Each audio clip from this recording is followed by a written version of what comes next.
Welcome to the first video of this channel. I've edited all of the contents here on my phone and I hope you appreciate my effort. With that out of the way, let's get started. You've probably heard a lot of theories on why Apple products, particularly the iPhones, are so expensive on other channels and also in the comments of people in social media. As we all know, Apple products have always carried a premium price tag to it. That's already a given. But Apple has changed their strategy throughout the years by still offering their year-old flagships at a lower price and creating more affordable phones like the iPhone XR and the iPhone SE. In other countries, the pricing for the aforementioned phones are really competitive. You can even buy an iPhone at the same price or even cheaper than an Android.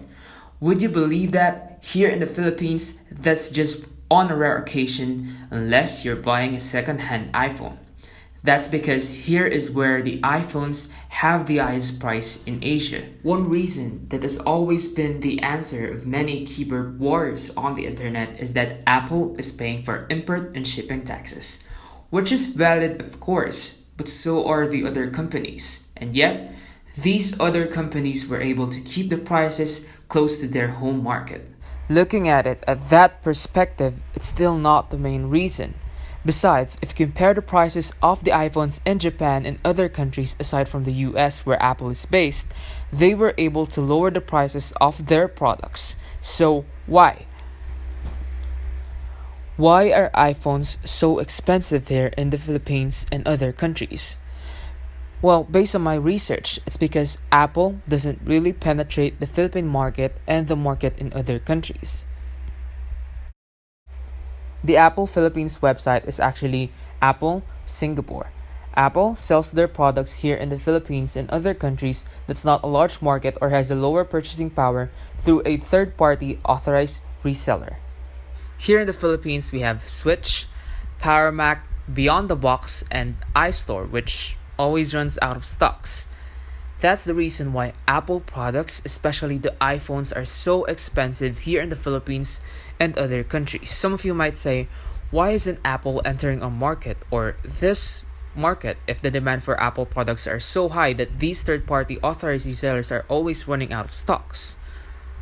Well, prior to the creation of this video, I also had the same question, and the answer to that is although the demand for Apple products are high, it's just not as high as the demand for other markets like in Japan. Apple operates 10 stores in it, which is why iPhones are so cheap in there. Apple probably wouldn't really care much about getting to all the markets, especially those with low purchasing power. According to my source, Apple was able to sell 5 million iPhones in Japan, whereas in the Philippines, they were only able to sell 169,000 units. That's a big difference.